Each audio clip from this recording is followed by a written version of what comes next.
Assalamualaikum warahmatullahi wabarakatuh. Apa kabar anak-anak ustazah semuanya? Semoga kita masih tetap dalam lindungan Allah Subhanahu wa taala. Jangan lupa tetap jaga kebersihan dan jauhi keramaian ya. Nah, kali ini kita akan belajar mengenai tata surya, di mana pada materi ini akan terbagi menjadi 4 submateri. Materi yang pertama yaitu mengenai sistem tata surya. Materi yang kedua yaitu gerakan planet bumi. Materi yang ketiga yaitu bulan sebagai satelit bumi. Materi yang keempat yaitu tentang gerhana. Nah, setelah penjelasan tadi, kita akan masuk selanjutnya ke sistem tata surya. Pada sistem tata surya ini juga terbagi menjadi 3 submateri. Submateri yang pertama yaitu mengenai benda-benda langit.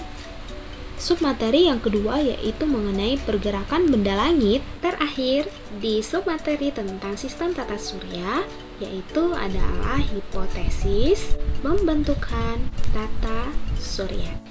Nah, untuk mempersingkat waktu, let's check it out. Tuh, benda-benda langit.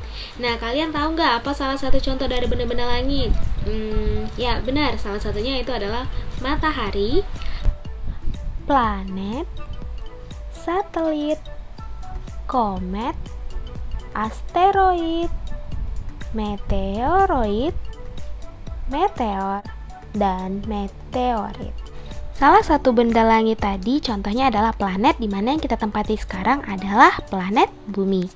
Selain planet bumi, masih ada planet-planet lain, yaitu yang pertama ada planet Merkurius, Venus, Mars, Jupiter, Saturnus, Uranus, dan Neptunus. Nah, selain planet-planet itu tadi, ada juga nih benda langit lainnya, di mana benda langit ini dia bergerak mengelilingi planet-planet yang disebut dengan satelit. Contohnya yaitu adalah bumi yang memiliki bulan sebagai satelitnya.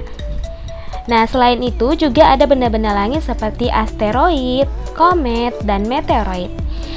Nah, semua benda-benda langit ini bergerak secara teratur mengelilingi sebuah bintang yang bernama matahari. Nah, kenapa sih semuanya bisa mengelilingi matahari? Karena matahari itu memiliki massa yang besar dibandingkan dengan benda langit lainnya, sehingga matahari memiliki gaya gravitasi yang sangat besar. Akibatnya, benda-benda langit bergerak mengelilingi matahari. Nah, semua benda langit ini bergerak secara teratur mengikuti suatu pola dan bergerak mengelilingi sebuah bintang. Hal ini yang disebut dengan tata surya. Jadi, tata surya adalah kumpulan benda langit yang terdiri atas sebuah bintang atau yang disebut dengan matahari, dan semua benda-benda langit yang bergerak itu mengitari matahari. Jadi sebenarnya tata surya kita itu berada pada sebuah galaksi yang disebut dengan galaksi Bima Sakti. Nah, galaksi itu sendiri adalah kumpulan dari beberapa sistem bintang yang ada di alam semesta. Nah, kenapa ya bumi yang mengelilingi matahari? Kok bukan matahari yang mengelilingi bumi? Nah, seperti penjelasan sebelumnya tadi, itu dikarenakan matahari dia memiliki massa yang sangat besar di antara benda-benda langit yang lainnya seperti planet-planet, sehingga planet-planet tersebut mengelilingi matahari. Nah, hal inilah yang diteliti oleh Sir Isaac Newton melalui hukum gravitasi Newton, di mana dia berbunyi, benda di alam semesta saling tarik-menarik dengan gaya yang berbanding lurus dengan massa dan berbanding terbalik dengan kuadrat jarak antar mereka. Nah, atau bisa disimbolkan F sebanding dengan M dan F sebanding dengan jarak dari si planet-planet tersebut terhadap matahari. Nah, ketika F sebanding dengan M, itu artinya adalah massa sebuah planet itu ketika dia semakin besar, maka gaya gravitasinya juga akan semakin besar. Itulah yang dikatakan dengan sebanding atau berbanding lurus.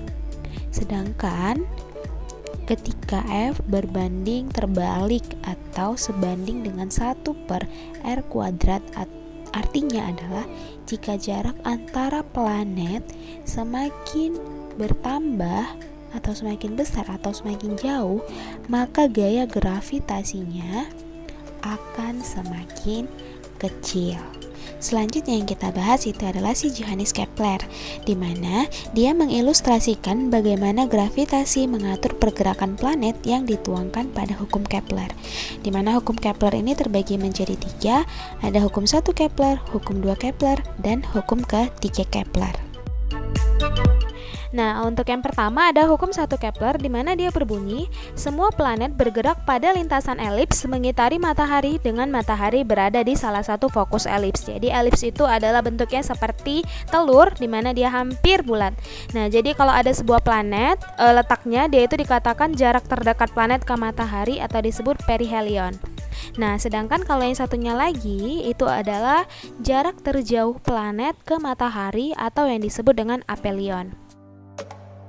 Nah, selanjutnya itu adalah hukum kedua Kepler, di mana dia berbunyi, suatu garis hayal yang menghubungkan matahari dengan planet menyapu luas juring yang sama dalam selang waktu yang sama.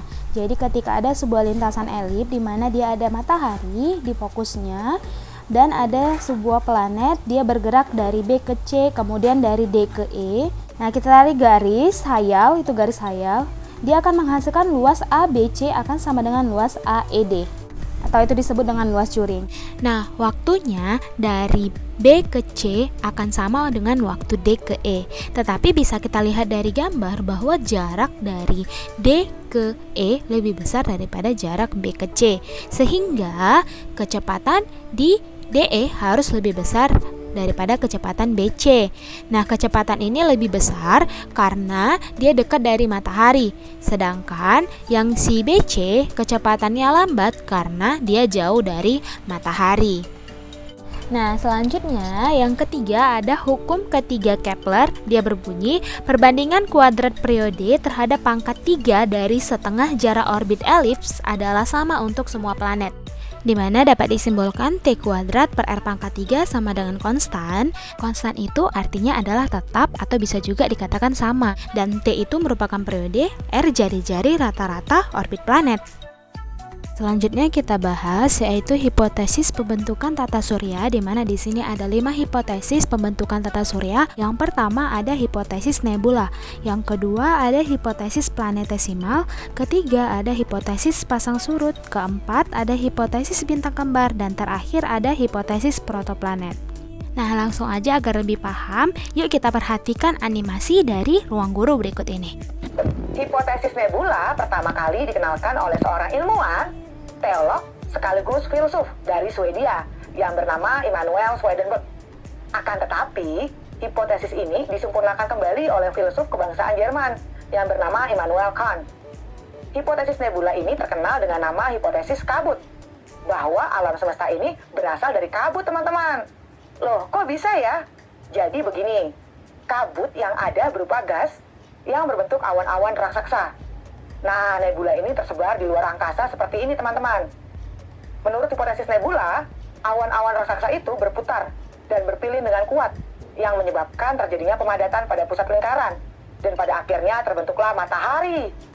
Pada saat yang bersamaan, matahari lain pun ikut terbentuk, menjadi massa yang lebih kecil dari matahari yang kita kenal dengan nama planet. Nah, planet tersebut bergerak mengelilingi matahari, hingga gerakannya menjadi semakin teratur seperti saat ini. Hipotesis planetesimal. Hipotesis ini dikemukakan oleh seorang astronom bernama Forrest Ray Moulton dan geologis bernama Thomas Chamberlain. Jadi begini, teman-teman, matahari sudah terbentuk dari dulu sebagai salah satu bintang yang ada di alam semesta. Lalu ada sebuah bintang nih yang melintasi ruang angkasa dengan cepat dan melewati matahari. Ingat ya teman-teman, setiap bintang memiliki gaya tarik atau gaya gravitasinya masing-masing. Akibatnya nih, sebagian material yang ada di matahari tertarik bintang yang lewat itu. Begitu bintangnya udah pergi jauh, massa matahari yang tertarik kemudian kembali ke permukaan matahari. Namun sebagian ada yang terhambur keluar angkasa, yang kemudian mengumpul, menyatu, dan mengeras membentuk planet-planet. Hipotesis pasang surut sebenarnya mirip loh dengan hipotesis planetesimal. Hipotesis ini dikemukakan oleh James Jeans dan Harold Jeffrey.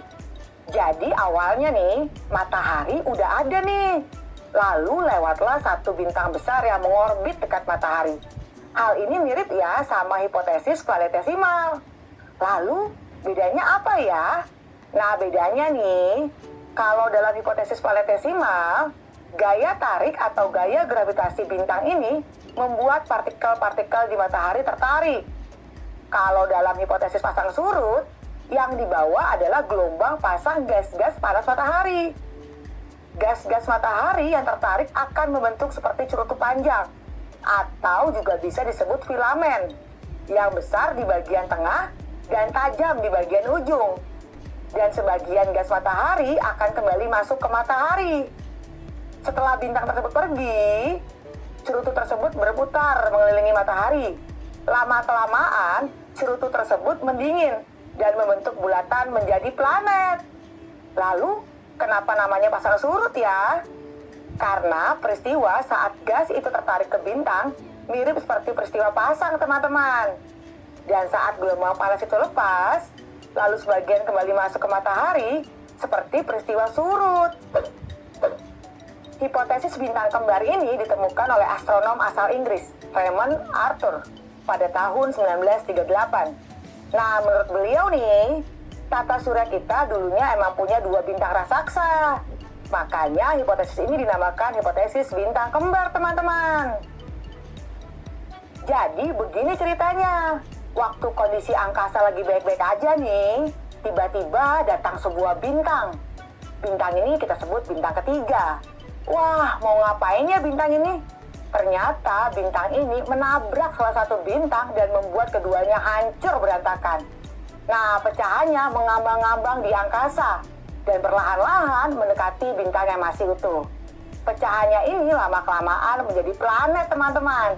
Dan bintang yang masih utuh menjadi matahari. Jadi begitu ceritanya, teman-teman. Hipotesis ini dikemukakan oleh Kurt von Weizsäcker, tapi kemudian disempurnakan oleh Gerald Peter Kuiper pada tahun 1950. Menurut hipotesis ini, tata surya terbentuk dari gumpalan awan dan debu yang sangat banyak. Coba kalian perhatikan, awan dan debu yang menggumpal akan mengalami pemampatan dan menarik partikel-partikel debu lain, membentuk gumpalan bola. Pada proses pemampatan ini, partikel debu tertarik ke bagian pusat awan, membentuk bola, dan lama-kelamaan menjadi cakram. Nah, partikel yang berada di tengah cakram saling menekan, lalu menimbulkan panas dan berpijar. Bagian tengah ini kemudian menjadi matahari, sementara bagian luarnya berputar dengan sangat cepat, kemudian terpecah menjadi gumpalan yang lebih kecil. Bagian inilah yang akhirnya menjadi planet, teman-teman.